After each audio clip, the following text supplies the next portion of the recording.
नमस्कार, एक बार फिर आप सभी लोग का आपके अपने चैनल में स्वागत, वंदन, अभिनंदन। दोस्तों, हम मध्य प्रदेश शिक्षक भर्ती की तैयारी कर रहे हैं, जिसमें मैं दोस्तों आप लोगों को विज्ञान और सामाजिक विज्ञान और गणित के जो भी मेन चैप्टर हैं उनको लेकर आ रहा हूं। क्योंकि देखिए दोस्तों, अब तैयारी के लिए हमें 40 से 45 दिन बचे हैं लगभग, क्योंकि 31 अगस्त को पेपर है। लगभग 2-4 दिन और खिंचेगा, है ना। यदि आप लोगों का बाद में यदि नंबर आता है तो मुश्किल से 40 दिन बचे हैं। 40 दिन में किस तरीके से तैयारी करना है, देखिए हमें वो फैक्ट पढ़ना है, वो टॉपिक कवर करना है जो पेपर में पूछे जाते हैं, है ना दोस्तों। तो एक चीज आप लोग बिल्कुल ध्यान रख लें कि वर्ग 3 में सबसे ज्यादा यदि साइंस पोर्शन की बात करें तो हम जीव विज्ञान मतलब बायोलॉजी में से पूछा जाने वाला है। तो बायोलॉजी को हम पूरा कवर करने वाले हैं। हम 1-2 वीडियो अपलोड कर चुके हैं और दोस्तों समय ना होने के कारण ये अब थोड़ा लेट हो जाता है, लेकिन दोस्तों मैं कोशिश करूंगा कि 8 से 10 दिन में पूरी बायोलॉजी आप लोगों के सामने डाल दूंगा, है ना, जिससे कि आप लोग बहुत अच्छे से अपनी तैयारी कर सकें। आज हमारा दूसरा चैप्टर है मनुष्य में पाचन, है ना। इसमें हम सारी चीजें कंप्लीट करने वाले हैं। देखिए, मनुष्य में पाचन करेंगे, श्वसन करेंगे, उत्सर्जन करेंगे, परिसंचरण करेंगे, प्रजनन, तंत्रिका तंत्र की संरचना एवं कार्य। ये सारी चीजें हम इस स्लाइड में, देखिए स्लाइड छोटी है, मत मुश्किल से 15 से 20 पेज हैं, लेकिन दोस्तों पूरा आप लोगों को इकट्ठा करके रखा है। और ये मैं यहाँ से कह दे रहा हूँ कि जो लोग इस वीडियो को पूरा देख लेंगे तो लगभग 1 से 2 नंबर यहाँ उसके पक्के हो जाएंगे। तो दोस्तों शुरू करते हैं वीडियो। देखिए, मनुष्य में पाचन। अब देखिए, मनुष्य में पाचन, देखिए पाचन की शुरुआत कहाँ से होती है, तो पाचन तंत्र से। देखिए, पाचन के प्रमुख भाग या पाचन तंत्र के प्रमुख भाग कौन कौन से भाग हैं और क्या कार्य है। देखिए, सबसे पहले होता है मुंह। देखिए, पाचन की शुरुआत कहाँ से हो जाती है, मुंह से। जैसे हम भोजन ग्रहण करते हैं और जैसे जैसे नीचे जाता है, छोटी आंत, बड़ी आंत, आमाशय, इस तरीके से, और जाके जब बाहर नहीं निकल जाता है ना, तब तक की प्रोसेस पाचन कहलाती है। तो कहाँ है, देखिए प्रमुख भाग देते हैं मुंह, है ना। भोजन को चबाना और लार मिलाना। देखिए, भोजन का प्रमुख कार्य क्या है, भोजन को चबाना और उसमें लार मिलाना, ठीक है ना। ग्रासनी। देखिए ग्रासनी, अब देखिए ग्रासनी क्या होती है, भोजन को निगलने में सहायक। देखिए क्वेश्चन पूछ सकते हैं, भोजन को निगलने में कौन सहायक होता है ना। तो मुंह, ग्रासनी, या फिर अन्न नली, या फिर आमाशय है। तो क्या है, ग्रासनी, है ना। ग्रासनी आप लोगों को ध्यान रखना है, ठीक है ना। अन्न नली, अन्न नली क्या है, अन्न नली की बात करें तो भोजन को आमाशय तक पहुंचाती है। देखिए, जो अन्न नली है ना, वो या इसोफेस अन्न नली है, वो भोजन को आमाशय तक पहुंचाती है। आप लोगों को ध्यान रखना। अब स्टोमच या फिर आमाशय, आमाशय का क्या काम है, प्रोटीन का आंशिक पाचन, हाइड्रोक्लोरिक एसिड का श्रवण। देखिए, ये क्वेश्चन आप लोगों को ध्यान रखना है। प्रोटीन का मुख्य कारण क्या है, सॉरी, अमाशय का मुख्य कारण क्या है, प्रोटीन का आंशिक पाचन, मतलब आंशिक रूप से ये पाचन कर लेता है, ठीक है ना। किसका, प्रोटीन का। और हाइड्रोक्लोरिक एसिड का श्रावण, उसके बाद हाइड्रोक्लोरिक एसिड का करता है, स्रावित करता है। तो आप लोग से क्वेश्चन पूछ सकता है कि हाइड्रोक्लोरिक एसिड कौन उत्सर्जित करता है, तो ध्यान रखना, अमाशय। या अमाशय से कौन सा एसिड निकलता है ना, या कौन सा तत्व निकलता है, तो वो क्या होता है, हाइड्रोक्लोरिक एसिड पूछ सकता है। अमाशय का प्रमुख कार्य क्या है, तो प्रोटीन का आंशिक पाचन। छोटी आंत, छोटी आंत की बात करें, अधिकांश पाचन और पोषण तत्वों का अवशोषण। देखिए, अधिकांश जो पाचन करने का काम छोटी आंत कर देती है और पोषण तत्वों का अवशोषण भी कर लेती है, पोषण तत्वों का भी अवशोषण कर लेती है।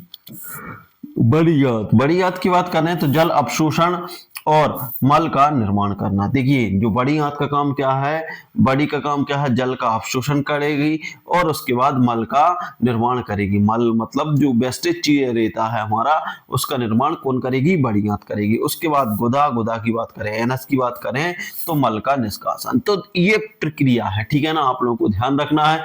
मुंह से शुरू होके जो हमारा गुदा है वहां तक ये प्रक्रिया आप लोगों को याद रखनी है ना। आप यहाँ के मेन फैक्ट भी यहाँ से आप कंप्लीट कर सकते हैं। वैसे तो मैं मेन फैक्ट लाया हूँ, इससे मेन नहीं बनेगा, है ना, लेकिन उसके बाद भी आप लोग और नोट्स बना सकते हैं। अब पाचन में सहायक ग्रंथियां। अब देखिए क्वेश्चन आया है पाचन में सहायक ग्रंथियां। तो पाचन में सहायक ग्रंथियां देखते हैं। तो पाचन में कौन कौन सी ग्रंथि सहायक हैं, उन चीजों को हम यहाँ पर देखेंगे, ठीक है ना। तो पाचन में कौन कौन सी ग्रंथि सहायक है वो यहाँ पर देखेंगे। देखिए, ग्रंथि स्राव कार्य, है ना। तो सबसे पहले लार ग्रंथि। अभी हाल हमने देखा था लार। देखिए, लार ग्रंथि का स्राव, है ना। स्राव क्या होता है, लार, ठीक है ना। लार ग्रंथि में से क्या निकलती है, लार या सैलिवा जिसको बोलते हैं। स्टार्च को तोड़ती है ना, एमाइलेज एंजाइम, जिसको एमाइलेज एंजाइम भी बोलते हैं, ठीक है ना। तो क्या करती है, जो स्टार्च को तोड़ने का काम कौन करती है, जो लार ग्रंथि रहती है। लार ग्रंथि से जो लार निकलती है वो किसको, स्टार्च को तोड़ने का काम करती है, ठीक है ना, जिसको हम एमाइलेट एंजाइम कहते हैं। या फिर ये पूछ सकते हैं कि लार में कौन सा एंजाइम पाया जाता है, तो कौन सा पाया जाता है,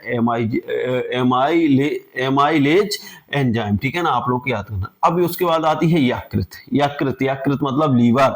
ये पित्त है ना, स्राव किसका करता है, पित्त का करता है। वाइल जैसे बोला जाता है। वसा का इम, इमल वसा का इमल्सिफिकेशन करता है। ये वसा का क्या करता है, इमल्सिफिकेशन करता है, ठीक है ना। ये आप लोगों को ध्यान है। और अग्नाशय है ना, अग्नाशय का काम है पैंक्रियाटिक। देखिए पैंक्रियाटिक जूस कार्बोहाइड्रेट प्रोटीन वसा का पाचन करता है। अब आप लोगों को ध्यान रखना है, अग्नाशय, अग्नाशय का काम क्या है, जो पैंक्रियाटिक जूस रहता है, हमारा जो पैंक्रियाटिक जूस रहता है उसका का पाचन करता है। ये कार्बोहाइड्रेट का पाचन करता है, प्रोटीन का भी पाचन करता है, वसा का भी पाचन करता है। तो ये चारों चीजों का कौन करता है, अग्नाशय में पाचन होता है। तो ये चीज आप लोगों को ध्यान रखना है।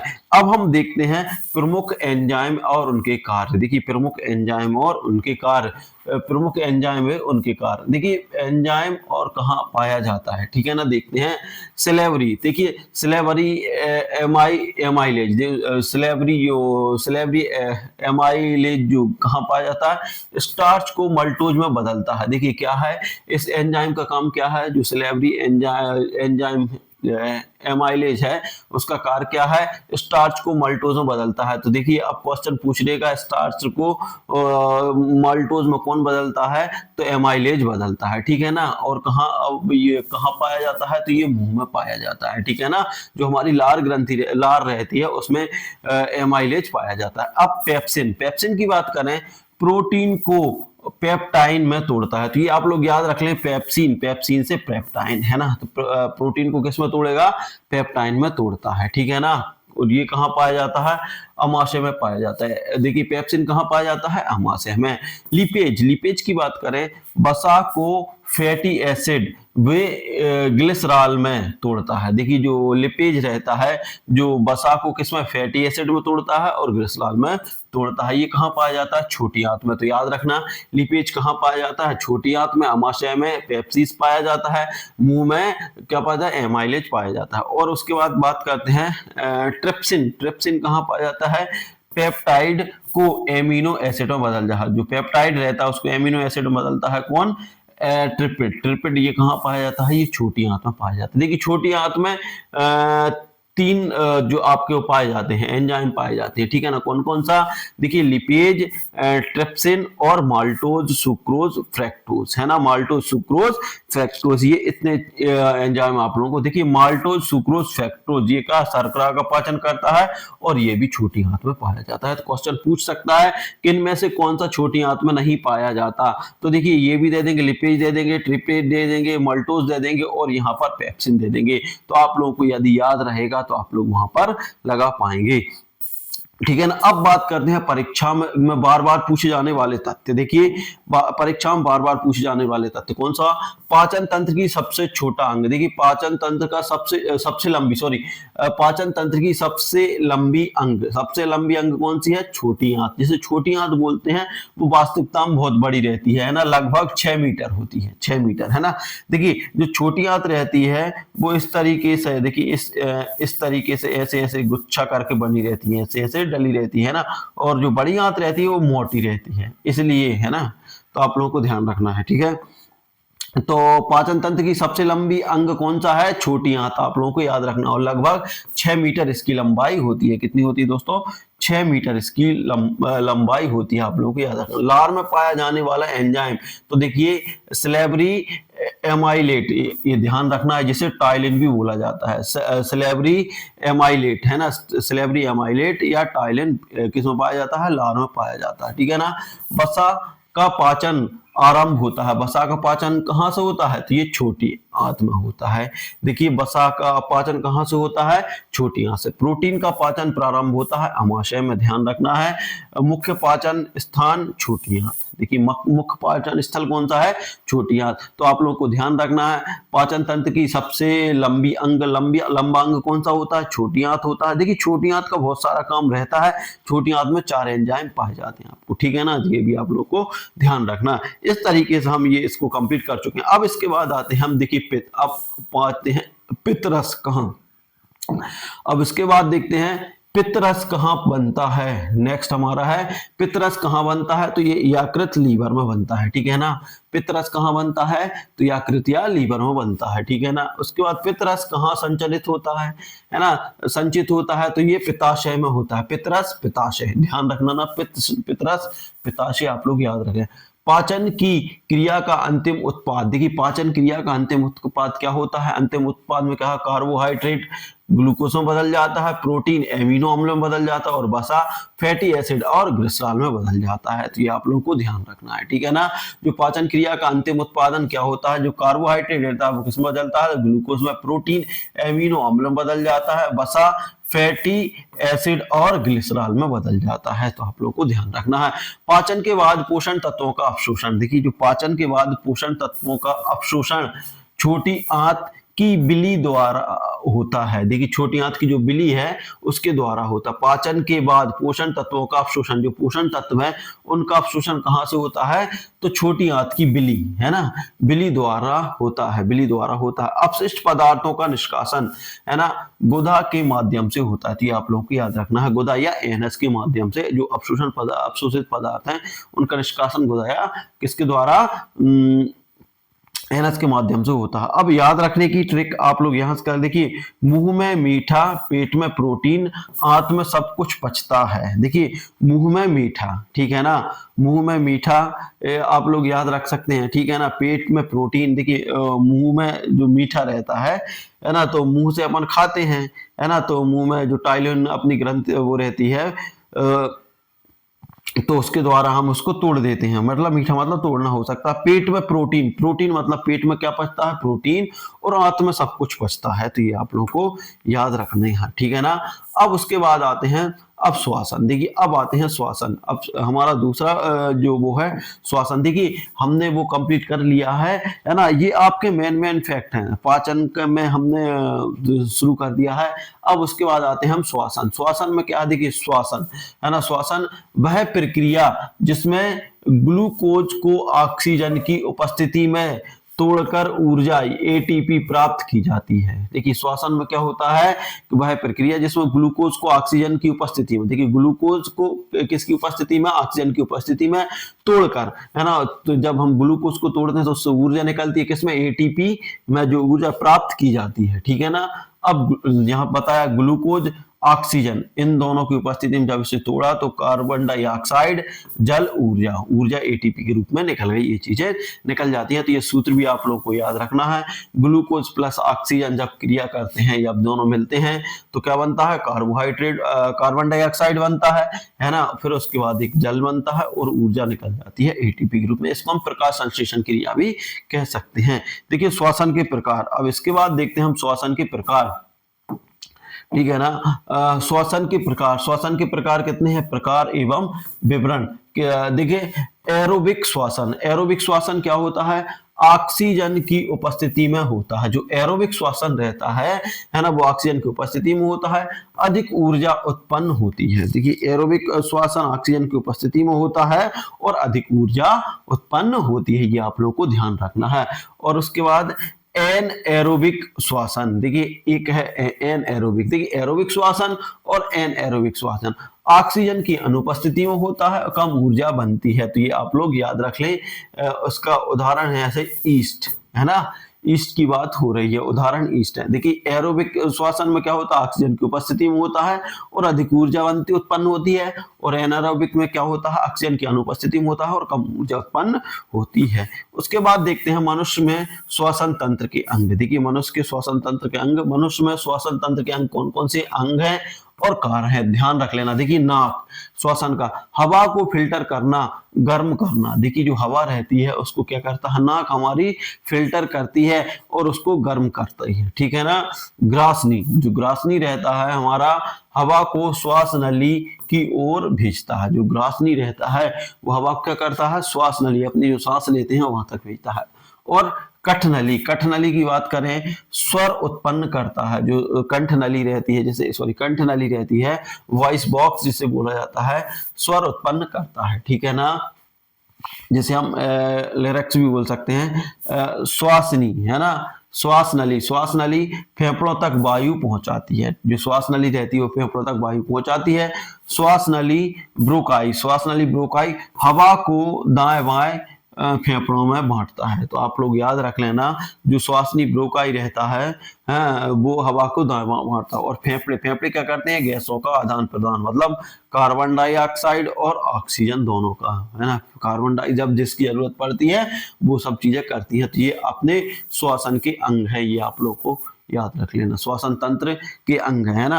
आप इनमें से कुछ भी पूछ सकता है कि श्वसन तंत्र के अंग कौन कौन से हैं। तो देखिए नाक है, ग्रासनली है, कंठनली है, श्वासनली है ना, श्वासनी, ब्रोकाई है और फेफड़े हैं, है ना। ये आप चीजों को याद करना है। देखिए हम जल्दी जल्दी इसलिए कर रहे हैं क्योंकि टाइम कम है और जल्दी से कवर कर ले, ठीक है। अब उसके बाद आते हैं एल्वियोलाई। एल्वियोलाई क्या है, ऑक्सीजन और कार्बन डाइऑक्साइड के गैसीय विनिमय का स्थान है, ठीक है ना। ये आप लोगों को ध्यान रखना। अब ऊर्जा उत्पादन की इकाई, देखिए ऊर्जा उत्पादन की इकाई क्या है, ऊर्जा एटीपी, है ना। इसका फुल फॉर्म में पूछ सकते हैं तो आप लोग याद रख लें, एडोनोसाइन, है ना, ट्राफोस्फेट, ट्रीफॉस्फेट के रूप में। देखिए ऊर्जा एटीपी के रूप में संग्रहित होती है। ऊर्जा किसमें होती है, एटीपी के रूप में। शक्ति मुद्रा भी, ठीक है, इसके रूप में संग्रहित होती है, रूप में संग्रहित होती है। उसके बाद हम आते हैं कोशिका का स्तर, कोशिका श्वसन क्या है। देखिए कोशिका स्तर पर श्वसन, श्वसन की क्रिया मुख्यतः माइटोकांड्रिया में श्वसन की प्रक्रिया है वो किसमें होती है, माइटोकांड्रिया में होती है। माइटोकांड्रिया को शक्ति घर या पावर हाउस भी कहते हैं, ठीक है ना। माइटोकांड्रिया को पावर हाउस किसे कहा जाता है, माइटोकांड्रिया कहा जाता है। श्वसन की क्रिया मुख्यतः कहाँ होती है, माइटोकांड्रिया में होती है।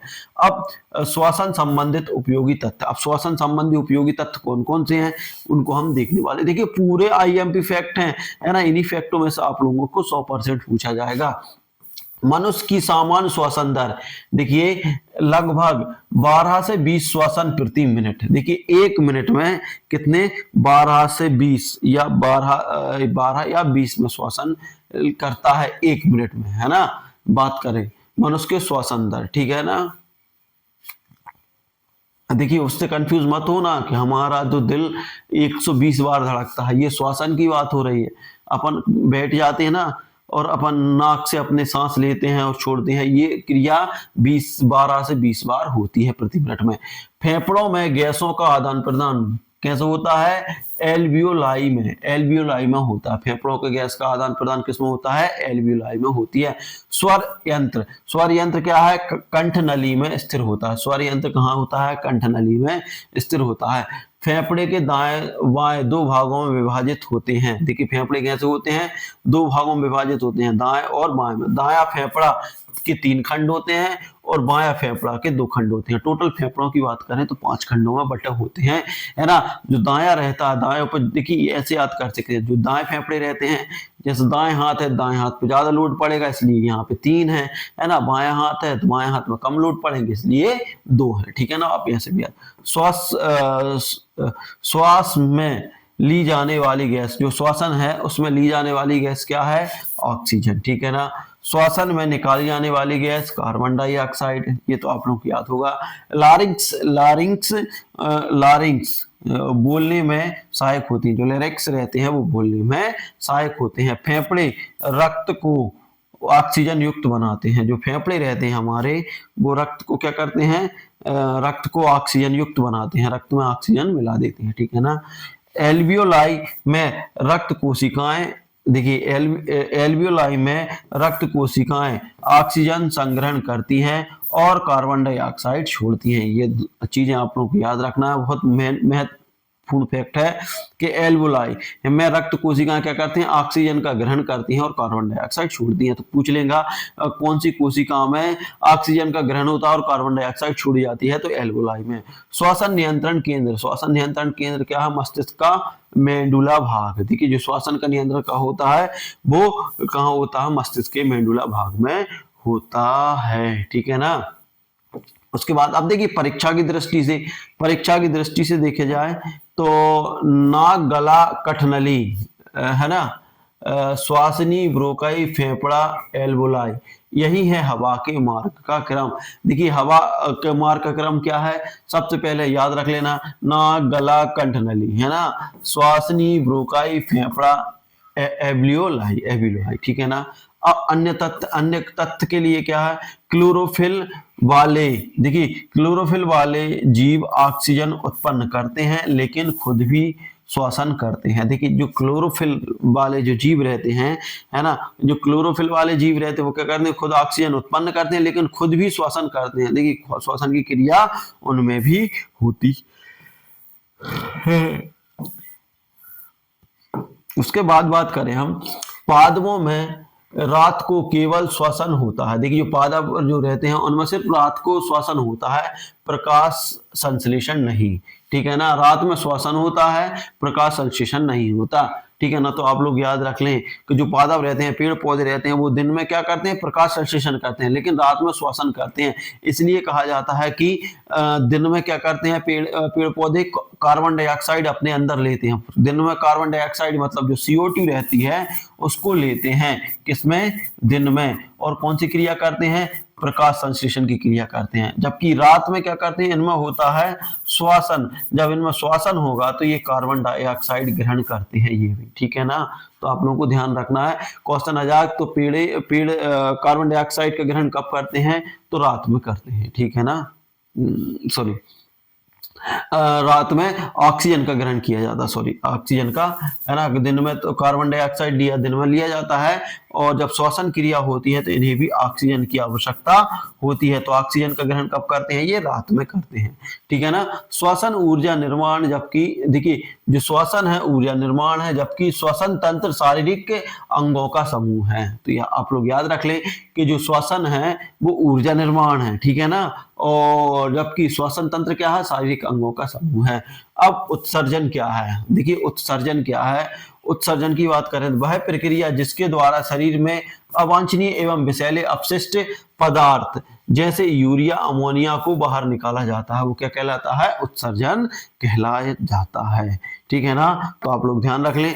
देखिए मानव उत्सर्जन तंत्र के अंग, देखिए मानव उत्सर्जन के जो तंत्र के अंग देखेंगे हम, मानव उत्सर्जन अंग, देखिए अंग है ये कार है, ठीक है ना, गुर्दा जिसे किडनी बोलते हैं, रक्त से यूरिया वह अपशिष्ट पदार्थों को छानता है। जो हमारी किडनी रहती है वो रक्त में मिले अपशिष्ट पदार्थों को छानने का काम करती है। जैसे चाय में छलनी रहती है कि छलनी में चाय डालते हैं तो चाय ऊपर, अदरक चाय ऊपर रह जाता है और नीचे फिल्टर होकर चाय चली जाती है। ऐसे इसमें रहता है कि जब यहाँ ब्लड जाता है हमारे गुर्दे में या किडनी में जाता है तो उसमें छोटे छोटे सेल रहते हैं ना, छोटे छोटे सेल होते हैं छलनी के जैसे, बहुत हजारों की मात्रा में।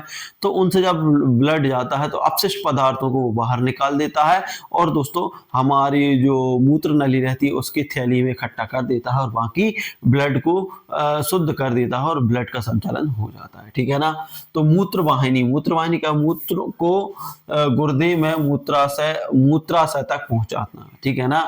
जो मूत्रवाहिनी का काम क्या है, मूत्र को गुर्दे से, देखिए गुर्दों से मूत्राशय तक पहुंचाना। और मूत्राशय क्या है, मूत्र को अस्थायी रूप से संग्रहित करता है। जो मूत्र रहता है हमारा, यूरिन रहता है, उसको अस्थायी रूप से, और मूत्र को शरीर से बाहर निकालना। जो मूत्र मार्ग का कार्य क्या है, मूत्र को शरीर से बाहर, मूत्राशय का कार्य है मूत्र को अस्थायी रूप से संग्रहित करना। मूत्रवाहिनी मूत्र को गुर्दे मतलब किडनी से, है ना, मूत्राशय तक पहुंचाना, ठीक है ना। अब उसके बाद आते हैं गुर्दे के बारे में। देखिए ये क्वेश्चन काफी आईएमपी है ना, ये फैक्ट यहाँ से क्वेश्चन बन सकते हैं। मनुष्य में 2 गुर्दे होती हैं। मनुष्य में कितनी किडनी होती हैं? जैसे किडनी बोला जाता है 2 होती है। प्रत्येक गुर्दे में लगभग 10 लाख नेफ्रॉन है ना, निफ्रॉन होते हैं। क्या होते हैं? निफ्रॉन, जिसके द्वारा फिल्टर होता है ना। यह उत्सर्जन की मूल इकाई है। देखिए क्वेश्चन पूछ सकते हैं उत्सर्जन की मूल इकाई क्या है, तो नेफ्रॉन है ना। मनुष्य के प्रत्येक गुर्दे में, एक गुर्दे में लगभग 10 लाख नेफ्रॉन पाए जाते हैं, ठीक है ना। आप लोग ध्यान रख लें, नेफ्रॉन रक्त से अपशिष्ट छानता है और मूत्र बनाता है। ये आप लोग ध्यान रख लें, जो नेफ्रॉन रहते हैं वो क्या करते हैं, रक्त से अपशिष्ट छानता है, जैसे अमोनिया, यूरिया के रूप में बाथरूम निकाल देता है ना, और रक्त को शुद्ध कर देता है, ठीक है ना। तो नेफ्रॉन रक्त से अपशिष्ट छानता है और मूत्र बनाता है। रक्त छनाई की प्रक्रिया को अल्ट्रा फिल्ट्रेशन कहते हैं। देखिए अल्ट्रा फिल्ट्रेशन है ना, जो रक्त छनाई की जो प्रक्रिया क्या कहलाती है, अल्ट्रा फिल्ट्रेशन कहते हैं। अब देखिए मूत्र के तथ्य, अब मूत्र के तथ्य क्या क्या है ये भी देख ले रहे अपन।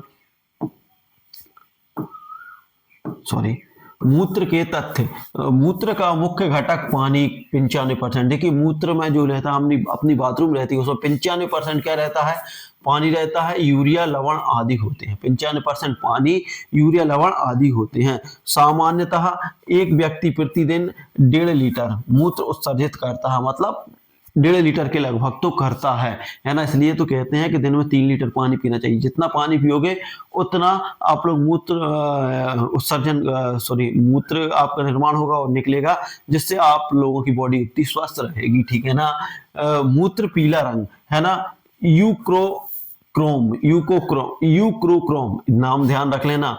यूक्रोक्रोम नामक वर्ण के कारण होता है। ये क्वेश्चन पूछे जाते हैं, मूत्र का पीला रंग किस कारण होता है, यूक्रोक्रोम के द्वारा होता है। यूक्रोक्रोम नामक वर्णक के द्वारा, यूक्रोक्रोम वर्णक के द्वारा मूत्र का रंग पीला होता है। ये आप लोगों को ध्यान रखना।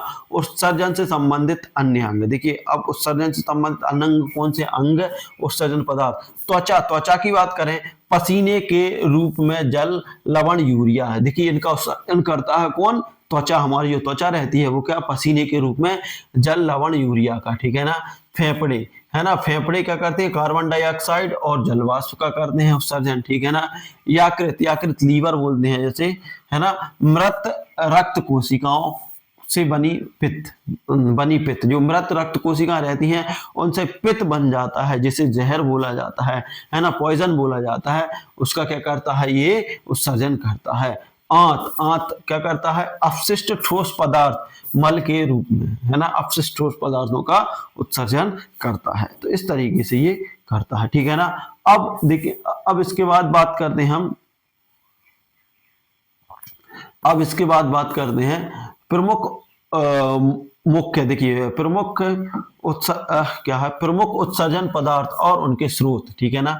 यूरिया, अब देखिए उत्सर्जन पदार्थ कौन सा, यूरिया क्या करता है, प्रोटीन का चयापचय का परिणाम है ना, परिणाम है, ठीक है ना।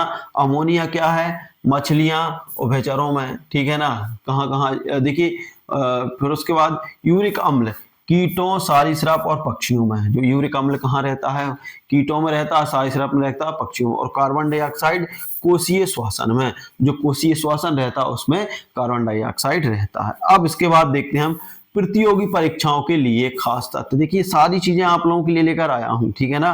तो आप लोग ध्यान से देखें।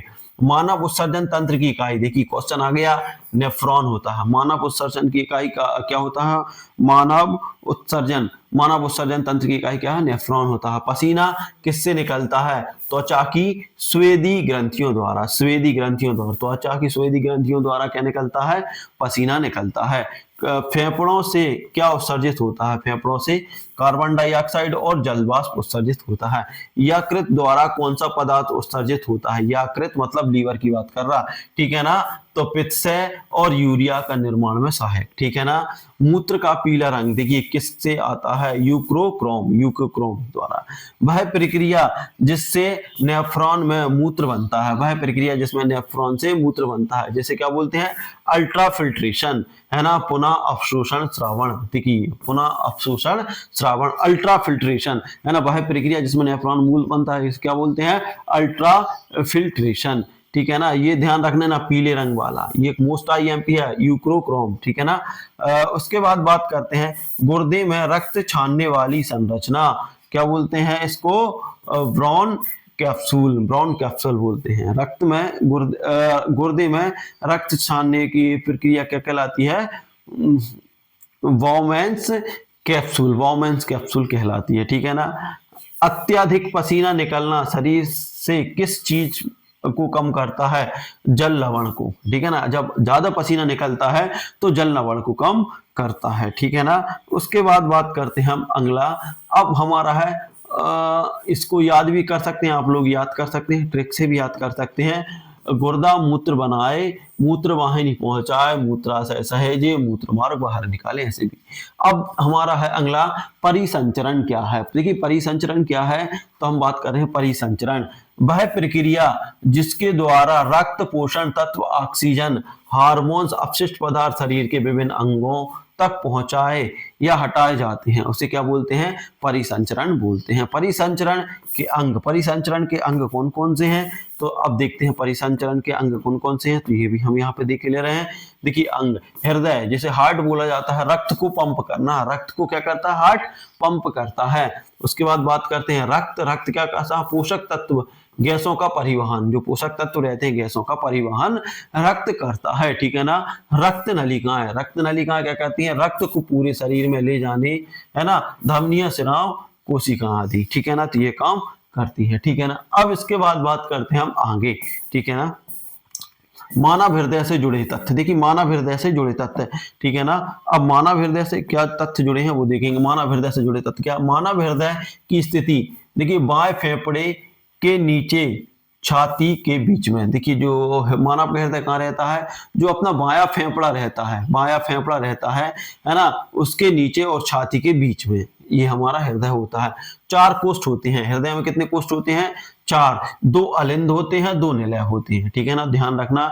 हृदय में कितने कोष्ठ होते हैं, 4 होते हैं, 2 अलिंद, 2 निलय होते हैं। बायां भाग ऑक्सीजन युक्त रक्त, देखिए जो बाएं भाग में रहता है वो ऑक्सीजन युक्त रक्त जाता है, जबकि दाएं भाग में कार्बन डाइऑक्साइड युक्त रक्त जाता है, ठीक है ना। तो आप लोगों को ध्यान रखना है, ठीक है ना। देखिए बाएं, है ना, तो देखिए दाएं से याद रखो, दा और डा, है ना, दाएं में डाई, है ना, दाएं में कौन सा, डाई, मतलब कार्बन डाइऑक्साइड युक्त रक्त जाता है, बाएं में आप लोग ऑक्सीजन युक्त रक्त पूछ सकते हैं। देखिए क्वेश्चन पूछ सकते हैं, क्वेश्चन कुछ भी पूछ सकते हैं, इसलिए आप लोगों को थोड़ा संभाल के, इसलिए मैंने ये इतने सारे फैक्ट आप लोगों के लेकर आया हूं, ठीक है ना। इसके बाद बात करने वाले हम रक्त वाहिकाएं। देखिए रक्त वाहिकाएं, है ना, रक्त वाहिकाएं की बात करने वाले हम, रक्त वाहिकाएं, ठीक है ना। तो रक्त वाहिकाएं क्या है, प्रकार है, कार्य है। धमनियां, देखिए धमनियां हृदय से रक्त, देखिए हृदय से रक्त को अंगों तक ले जाती हैं। जो धमनियां रहती हैं, है ना, हृदय से, जो हृदय रहता है उससे सारे पूरे शरीर में रक्त को ले जाती है। जबकि सिराएं क्या करती हैं, सिराएं क्या करती हैं, अंगों से रक्त को हृदय की ओर ले जाती हैं। तो सिरा जो रहते हैं, जो हमारे सिरे रहते हैं, वो इधर से हृदय को इधर तक रखती हैं। तो धमनियां, है ना, धमनियां बहुत सारी होती हैं, तो वो कहाँ ले जाती हैं दोस्तों, अंगों तक ले जाती हैं, जबकि सिराएं अंगों से हृदय तक ले जाती है। ये आप लोग को याद रखना। कोशिकाएं हैं, ये कोशिकाएं, है ना, गैसों व पोषक तत्वों का आदान प्रदान करती हैं, ठीक है ना। केशिकाएं हैं, केशिकाएं क्या करती हैं, गैसों के पोषण तत्वों का आदान प्रदान करती हैं। स्मरणीय तत्व कौन कौन से हैं, धमनियों में रक्त दबाव अधिक होता है। जो धमनियां रहती हैं उनमें रक्त दबाव कैसा रहता है, अधिक रहता है, क्योंकि ये छोटी छोटी रहती हैं, पतली पतली रहती हैं, ठीक है ना, तो इनमें रक्त दबाव अधिक होता है। सिराओं में वाल्व होते हैं जो रक्त को एक दिशा में बहने देते हैं।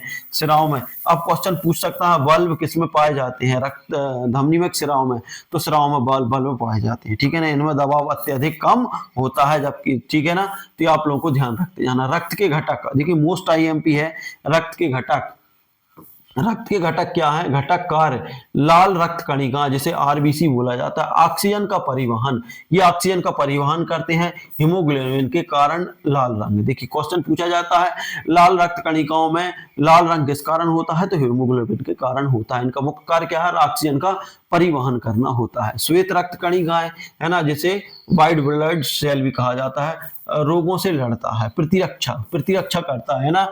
तो श्वेत रक्त कणिकाओं को मुख्य कार्य रहता है कि रोगों से लड़ना, ठीक है ना।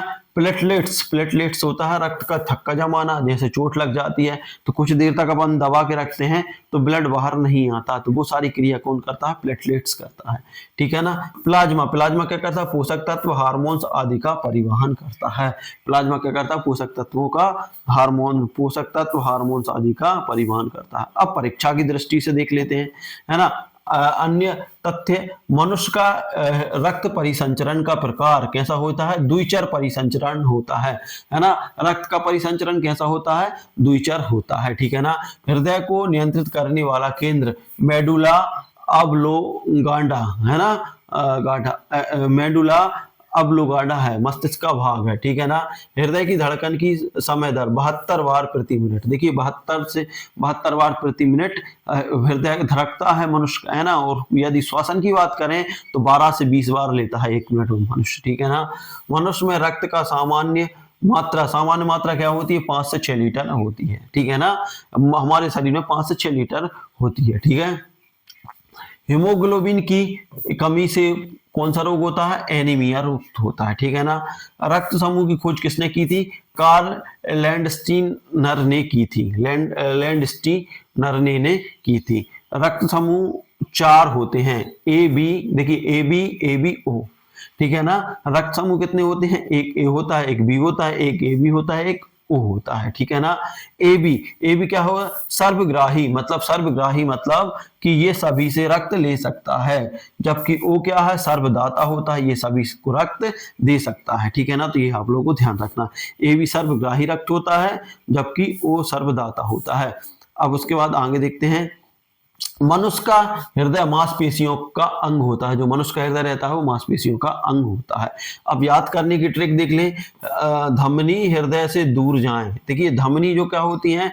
हृदय से दूर जाती हैं, मतलब धमनियों का काम रक्त को हृदय से दूर ले जाना है, जबकि सिरा हृदय को पास लाएं। जो सिरा रहती हैं वो क्या करती हैं? वो रक्त को हृदय की ओर, देखिए धमनियों का कार्य हृदय से दूर ले जाना, शरीर में ले जाना रक्त को, जबकि सिराओं का कार्य शरीर से हृदय की ओर लाना। थी आप लोग याद रख सकते हैं। लसिका तंत्र, अब बात करते हैं लसिका तंत्र भी। देखिए लसिका तंत्र भी एक सहायक परिसंचरण प्रणाली है। जो लसिका तंत्र है वो भी एक सहायक प्रणाली है, किसकी? रक्त परिसंचरण की, ठीक है ना। अब बात करते हैं लसिका। लसिका एक पारदर्शी तरल है जिसमें WBC पाए जाते हैं। WBC मतलब, WBC का फुल फॉर्म क्या होता है? व्हाइट ब्लड सेल, ठीक है ना। यह ऊतकों से अपशिष्ट हटवाने प्रतिरक्षा में मदद करता है, हटाने व प्रतिरक्षा में मदद करता है, ठीक है ना। अब उसके बाद करते हैं हम प्रजनन। देखिए प्रजनन क्या है ना। हमारा देखिए सिलेबस के अनुसार ही चल रहे हैं, हमने जितने भी टॉपिक हैं इसमें पूरे टॉपिक कंप्लीट करने वाले हैं, ठीक है ना। समझ में हो गया, ठीक है। अब प्रजनन है, उसके बाद तंत्रिका तंत्र की संरचना है, ठीक है ना। थोड़ा सा और बचा है। अब प्रजनन की बात करते हैं तो प्रजनन के प्रकार, ठीक है। अब प्रजनन के प्रकार देखिए, प्रजनन के प्रकार लैंगिक और अलैंगिक, ठीक है ना। विवरण, केवल एक माता पिता, है ना, कोई लैंगिक कोशिकाएं नहीं, ठीक है ना। जो अलैंगिक प्रजनन में क्या होता है? केवल एक माता पिता होते हैं, केवल एक माता पिता होते हैं, या एक माता या पिता, कोई लैंगिक कोशिकाएं नहीं होती। जबकि लैंगिक में 2 माता पिता और माता पिता नर मादा क्या करते हैं? गमेट्स की अवस्था में होते हैं। अब लैंगिक प्रजनन के प्रकार, अब लैंगिक प्रजनन की बात करें तो देखिए लैंगिक प्रजनन के प्रकार क्या है? कलीबन्ना, ठीक है ना, प्रकार ईस्ट और हाइड्रा में होता है। ये विभाजन किसमें? अमीबा और पैरामीशियम होता है। आप लोगों को ध्यान रखना। स्पोर निर्माण राइजोपस या ब्रेड मोल्ड में होता है। और कायिक प्रवर्धन आलू, अदरक, मनी प्लांट। ये आप लोगों को ध्यान रखना, बहुत अच्छे से बार बार पढ़ना है, ठीक है ना। जल्दी वीडियो बड़ा ना हो इसलिए ये जल्दी करवा रहा हूं मैं। लैंगिक प्रजनन के चरण देखिए, गमेट्स निर्माण होता है, एक निषेचन होता है, ठीक है ना। अब निषेचन क्या है? ये वाह है, मछली और मेंढक में होता है, ठीक है ना।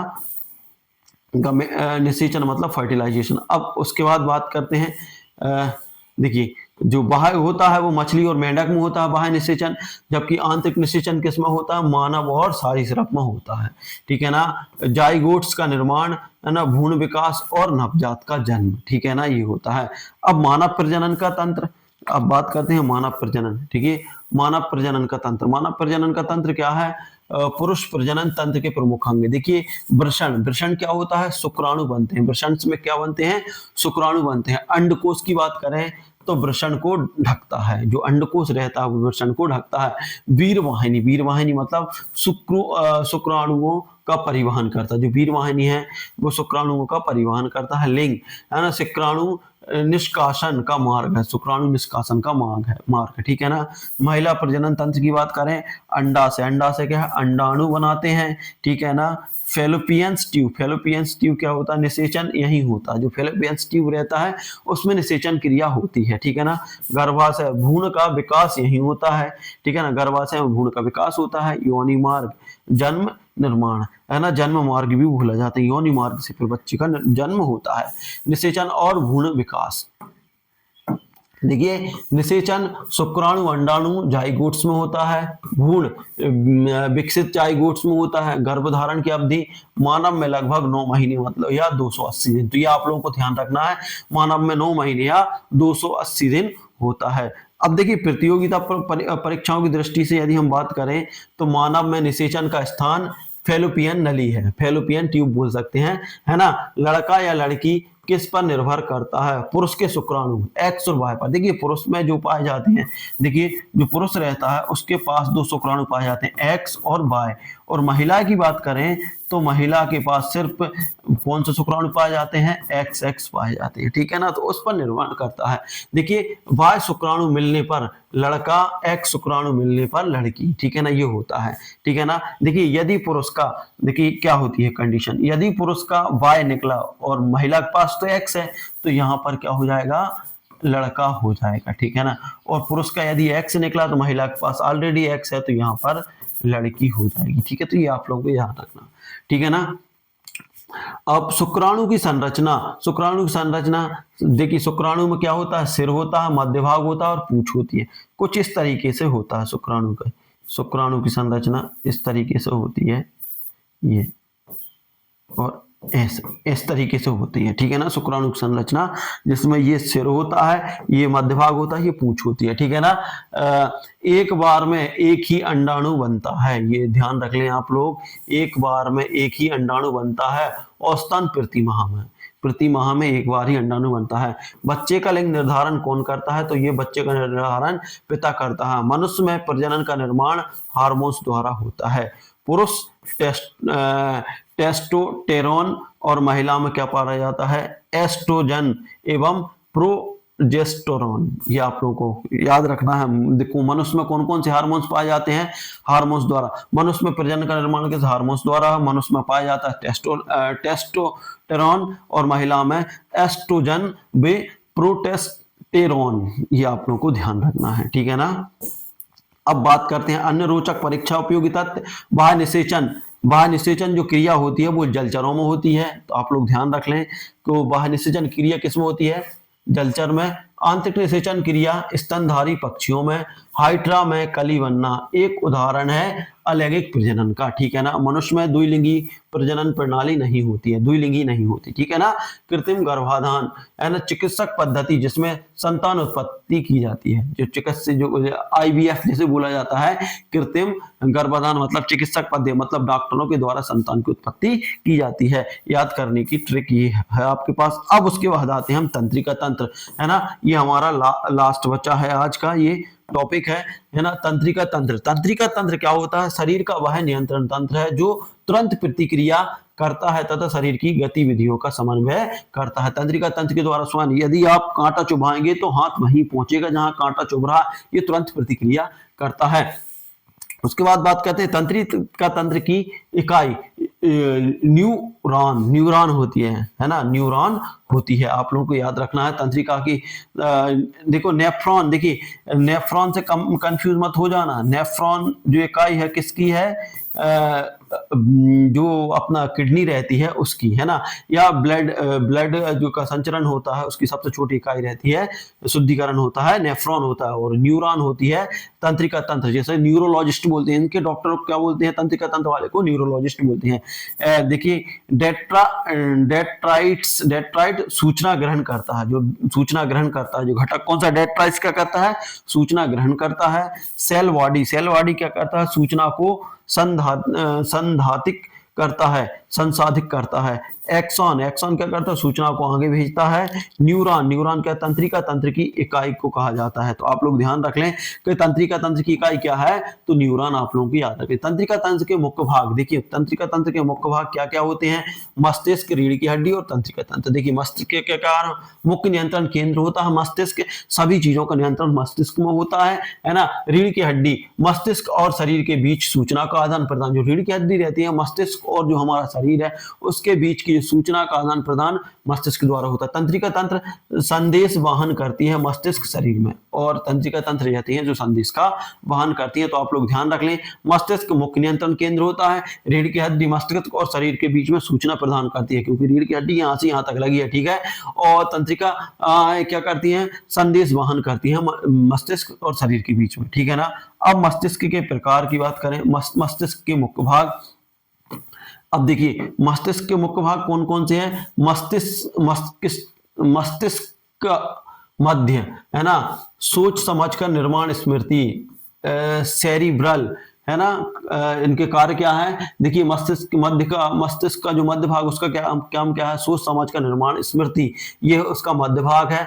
और मध्य भाग इसके कार्य है ये, और इसे बोला जाता है सेरिब्रल हेमिस्फीयर, है ना, सेरिब्रल हेमिस्फीयर बोला जाता है मध्य भाग, है ना। मध्य मस्तिष्क, है ना, मध्य मस्तिष्क। देखिए मस्तिष्क मध्य क्या ये करता है, और मध्य मस्तिष्क क्या करता है, आंखों की गति और श्रवण प्रतिक्रिया।